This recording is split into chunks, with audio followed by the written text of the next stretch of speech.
নমস্কার। যুক্তি তর্ক সঙ্গে অর্কই আপনাদের স্বাগত।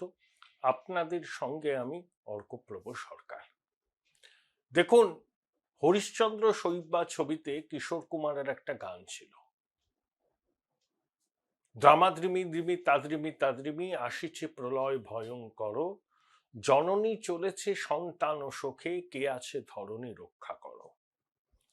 জননী চলেছে সন্তান ও শোকে, কে আছে ধরণী রক্ষা করো।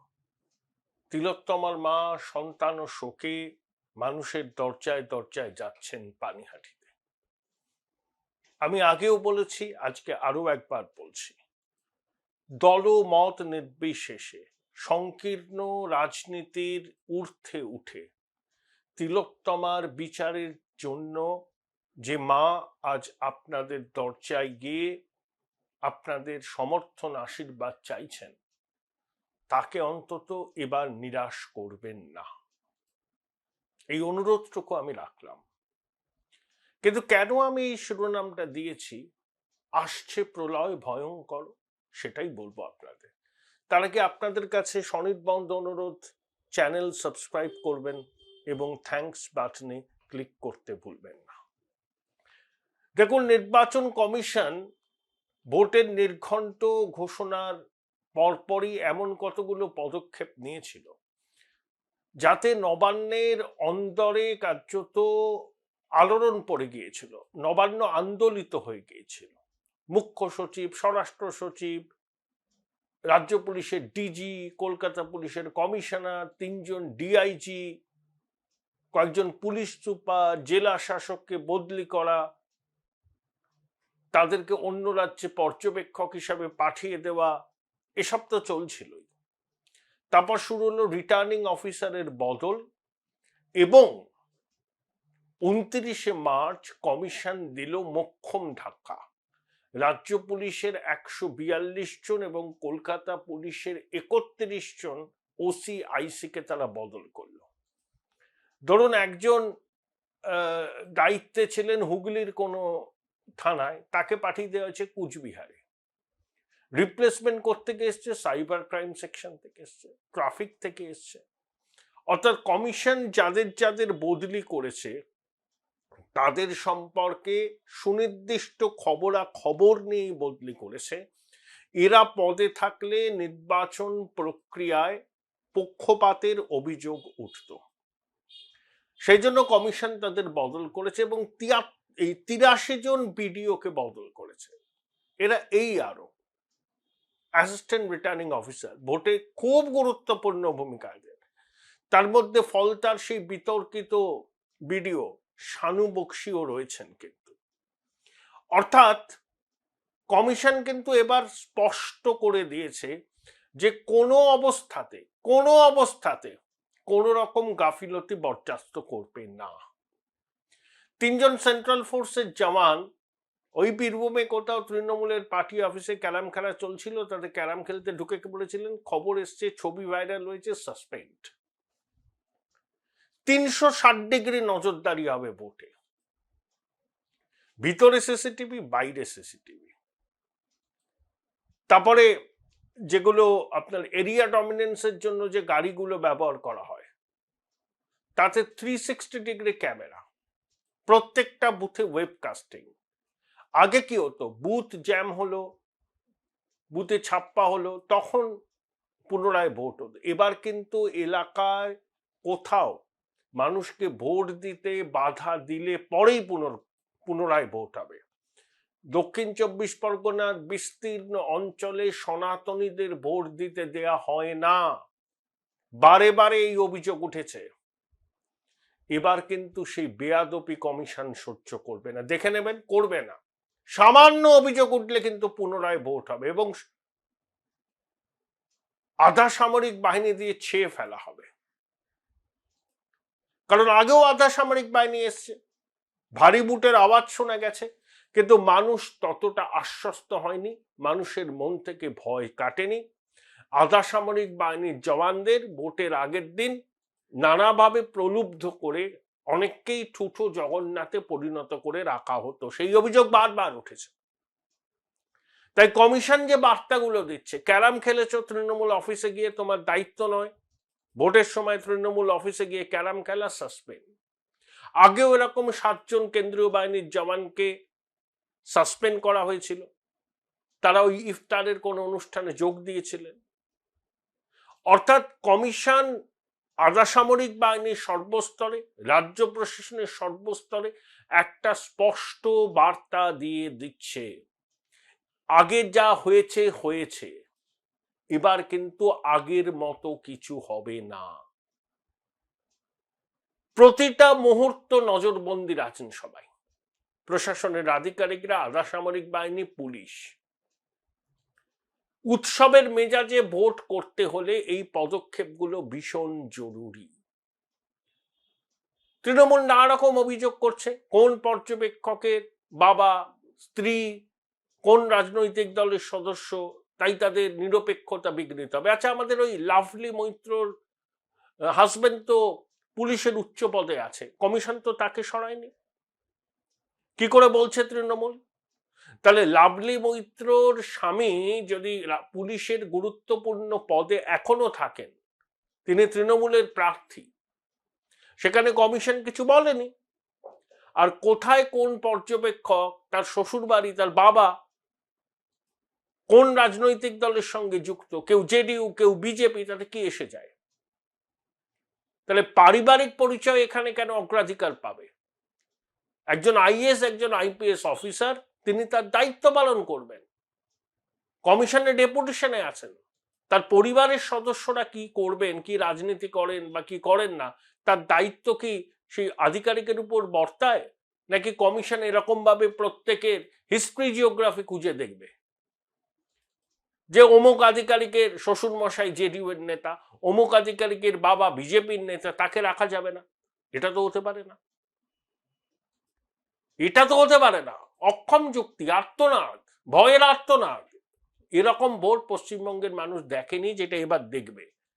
অনেকেই এখনো মনে মনে বলছেন, দাদা এসব তো অনেক দেখেছি, ভোটটা দিতে পারবো তো? নির্ভয়ে ভোট দেবেন, যাকে খুশি ভোট দেবেন। এবার জনমতের একটা প্রতিফলন হোক, কেউ যেন কোনো অভিযোগ করতে না পারে। যেমন বিহারে হলো, একটা বুথে পুনরায় ভোট হয়নি, গণনাও হয়নি, কেউ দাবিও করেনি পুনর্গণনা, ফলাফল মেনে নিয়েছে সবাই। আমরাও এখানে এটা চাই। বিহার পারে, তামিলনাড়ু পারে, ইউপি পারে, কেরল পারে, আসাম পারে, আমরা কেন পারবো না? প্রশ্ন তো এটাই না? ভোট আসলেই বাংলার মাটি আমার সহ নাগরিকদের রক্তে কেন ভিজবে? কেন মায়েদের বুক ফাটা আর্তনাদ আমাদের শুনতে হবে? কেন শুনতে হবে? সবকিছুর একটা সীমা থাকে, সব সীমা লঙ্ঘন হয়ে গেছে বলেই তো কমিশন এই 360 ডিগ্রি নজরদারি করছে। কিন্তু এখানেই শেষ নয়, আরো অনেক বিডিও, ওসি, আইসি কমিশনের নজরের আছেন। তাদের প্রত্যেকটা কাজ, প্রত্যেকটা পদক্ষেপ মনিটরিং করা হচ্ছে। তারা নজরে আছেন, বারবার করে বলছি, তারা নজরে আছেন। আইন মেনে কাজ করুন, নিষ্ঠার সঙ্গে কাজ করুন, মানুষের আস্থা অর্জন করুন। কোনো রাজনৈতিক দলের দাসত্ব আপনাদের করতে হবে না, আপনাদের যে দায়িত্ব সেটা পালন করুন, তাহলেই হবে, তাহলেই হবে। অনুপ্রাণিত গৃহপালিত হবেন না, আপনাদের সেটা কাজ নয়। আপনারা আইন রক্ষক বা যারা সিভিল অ্যাডমিনিস্ট্রেশনে আছেন, তারাই তো সরকার, তাদের উপরই তো মানুষের আস্থা। তারা যদি দলদাস হন, গৃহপালিত হন, সরীসৃপ প্রজাতির হন, মানুষের ভরসাটা কোথায় থাকবে? হারে রে করে উঠেছে শাসক দল। দিদিমণি বলছেন আমার সব কেড়ে নিয়েছে কমিশন। কি বুক ফাটা আর্তনাদ, আমার সব কেড়ে নিয়েছে কমিশন। সব কেড়ে নিয়েছে মানে কি? অনুপ্রাণিত লোকজনকে দায়িত্ব থেকে সরিয়ে দিয়েছে। কমিশন যাদের সরিয়েছিল, দিদিমণি তাদেরকে আইবি, সিআইডি তে বসিয়েছেন, নজরদারি করবেন নাকি? তাদেরকেও কমিশন অন্য রাজ্যে পাঠিয়ে দিয়েছে। বোলপুর শহরের কোলাহল থেকে মাত্র 20 মিনিট দূরেই রয়েছে সুন্দর রিসর্ট, যেখানে পেয়ে যাবে স্পেশিয়াস আর এস্থেটিক্যালি ডিজাইন রুম। তোমরা যারা গ্রুপে যাও তাদের জন্য আছে কমফোর্টেবল গ্রুপ স্টে অপশন, আর কাপলদের জন্য রয়েছে লাক্সারিয়াস সুইট রুম, তার উপর আবার ফ্ল্যাট 10% অফ। এখানে প্রকৃতির মাঝে তোমরা পেয়ে যাবে একটা সুন্দর সুইমিং পুল, ছোটদের জন্য প্লে এরিয়া আর একটা এস্থেটিক সেলফি কর্নার। প্রপার্টিটা পুরোটাই পেট ফ্রেন্ডলি, আর এখানে আছে অনেক কিউট ছোট ছোট র্যাবিটস। সকালের ব্রেকফাস্ট থেকে ডিনার পর্যন্ত পেয়ে যাবে একদম হোমলি কমফর্ট ফুড, যা এক কথায় অসাধারণ।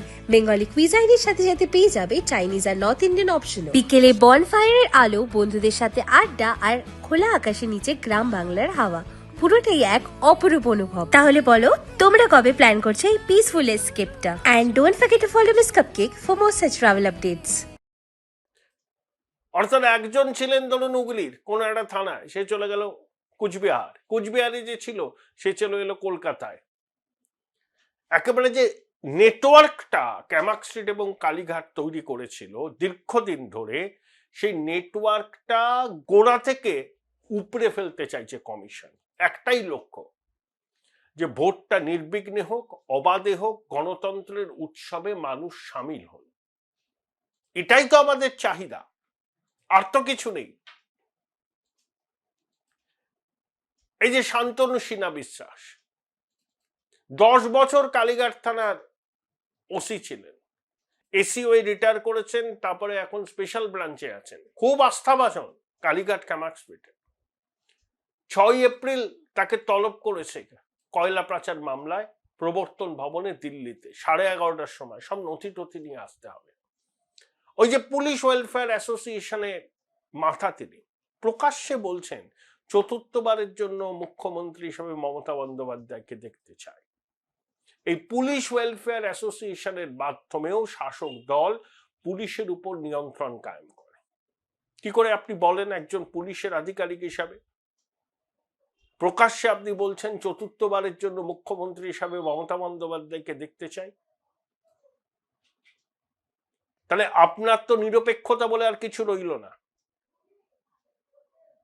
বারে বারে তো এই কথাটা বলা হয়েছে, নিরপেক্ষতা বলে কোনো শব্দ এই রাজ্য প্রশাসনের মধ্যে নেই। সবাই দলদাস, আর যারা দলদাস অনুপ্রাণিত হতে পারেননি তারা এক কোণে পড়ে রয়েছে।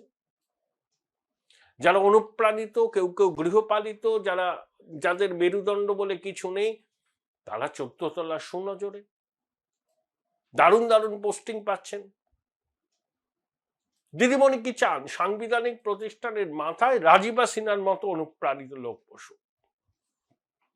ভদ্রলোক এত নির্লজ্জ, কলকাতা হাইকোর্ট যখন কান মুলে দিল তাতেও কিছু করলো না। 43 জন লোক আমার সহনাগরিক বা আরো বেশি মারা গিয়েছিল শুধুমাত্র একটা স্থানীয় স্তরের নির্বাচনে। ভাবুন, 2021 সালে বিধানসভা নির্বাচনের ফলাফল বেরোনোর পর 50 জনের বেশি বিজেপির কর্মী খুন হয়েছিল, মাতৃশক্তি লাঞ্ছিতা হয়েছিল। যে যে অঞ্চলে ঘটেছিল সেই সমস্ত থানার আধিকারিকেরাও বদলি হয়েছেন এবং তাদের বিরুদ্ধে ব্যবস্থা হবে। তারা দেখেও না দেখার ভান করেছিল। বেলেঘাটায় কি হয়েছিল? অভিজিৎ সরকার কলকাতার দুটো থানার ভূমিকা সন্দেহের ঊর্ধ্বে নয়। এগুলো তো কমিশনের কাছে আছে। তার উপরে পুলিশ ওয়েলফেয়ার অ্যাসোসিয়েশন, ওটাকে সামনে রেখে পুলিশ ফোর্সের রাজনীতিকীকরণ হয়েছে। আরে বামেরাও করত, কিন্তু এরকম খুললাম না। বামেদের সময় বিরোধীরা কোনো বক্তব্য থাকলে, অভিযোগ থাকলে অনেক ক্ষেত্রেই প্রতিকার হতো। রেশিওটা ছিল 60 শাসকের পক্ষে, 40 ছিল বিরোধীর পক্ষে। এবার কিন্তু 100-100, বিরোধীদের কোনো কথা শুনবে না পুলিশ, কর্ণপাত করবে না। ভাবতে পারেন বিরোধী দলনেতা হচ্ছে শ্যাডো চিফ মিনিস্টার, তিনি সভা করবেন, 100 বার তাকে আদালতের দ্বারস্থ হতে হয়েছে মিছিল করার জন্য, সভা করার জন্য। আর আমরা কি দেখলাম? মেট্রো চ্যানেল কার্যত অবরুদ্ধ করে 1 সপ্তাহ ধরে বসে রইলেন দিদিমণি, খোকাবাবু, তৃণমূলের নানা স্তরের নেতা। তখন আইন শৃঙ্খলা পরিস্থিতির সমস্যা হয় না, তখন যানজট সমস্যা হয় না। পবিত্র রমজান চলছিল, ঈদের বাজার মার খায়নি। অর্থাৎ এখানকার প্রশাসন এইভাবেই চলে, তাই কমিশন ঝাঁকুনিটা দিয়েছে। বিট নড়ে গেছে, সেই জন্যই তো দিদিমণির আর্তনাদ, আমার সব কিছু কেড়ে নিল কমিশন। ওই বললাম না, আরো বড় প্রলয় আসছে, দামাদ্রিমি দ্রিমি তাদ্রিমি তাদ্রিমি আসিছে প্রলয় ভয়ঙ্কর। এক সন্তানারা জননী বিচার চাইতে পানিহাটির মানুষের দরজায় দরজায় ঘুরছে। প্রত্যেক শুভবুদ্ধি সম্পন্ন মানুষের উচিত সংকীর্ণ দলীয় স্বার্থ ভুলে রেখে অন্তত তিলোত্তমাকে নিজের মেয়ে হিসাবে কল্পনা করে তার মাকে ন্যায় বিচারের পথে এগিয়ে দিন, গণতান্ত্রিক পথে এগিয়ে দিন। আর প্রশাসনের অন্দরে এখনো যারা মনে করছেন দূর কমিশনের কথা শুনে কি হবে, ও দিদিমণি যা বলবেন সেটাই শুনবো, এ তো আর কয়েকটা দিনের ব্যাপার, চুপ করে থাকি না, ভিতরে ভিতরে কাজ করি, পারবেন না, পারবেন না, এবার এসব করে পারবেন না। মুখ্য সচিব বা প্রশাসনের সিনিয়র আধিকারিকেরা যতই জেলা শাসকদের বলুন না কেন, ও কমিশনের কথা শুনতে হবে না, আমরা যা বলবো সেটাই শুনবেন। তার পরিণতি হয়েছে 7 লক্ষ লোকের লজিক্যাল ডিসক্রিপেন্সি। হতো না, বিচার বিভাগীয় আধিকারিকদের এর মধ্যে প্রবেশ করার কোনো প্রয়োজন হতো না, একমাত্র হয়েছে দিদিমণির জেদের জন্য, অসহযোগিতার মানসিকতার জন্য। তার পরিণাম ভুগতে হচ্ছে বঙ্গবাসীকে। আর দিদিমণি কুমিরের কান্না কাঁদছে, আমার নাম বাদ দিয়ে দিল, আমার ভোটারদের অধিকার কেড়ে নিল, পায়ে পা লাগিয়ে ঝগড়া করেছিলেন এসআইআর এর শুরু থেকে, আটকাতেও পারেননি, উপরন্তু মানুষের দুর্ভোগ বাড়িয়েছেন। এখন পাপস্খালনের জন্য কুমিরের কান্না কাঁদলে কি হবে দিদিমণি? কিশোর কুমারের গানটা শুনুন, দ্রামাদ্রিমি দ্রিমি তাদ্রিমি তাদ্রিমি আসিছে প্রলয় ভয়ঙ্কর, জননী চলেছে সন্তান ও শোকে, কে আছে ধরণী রক্ষা।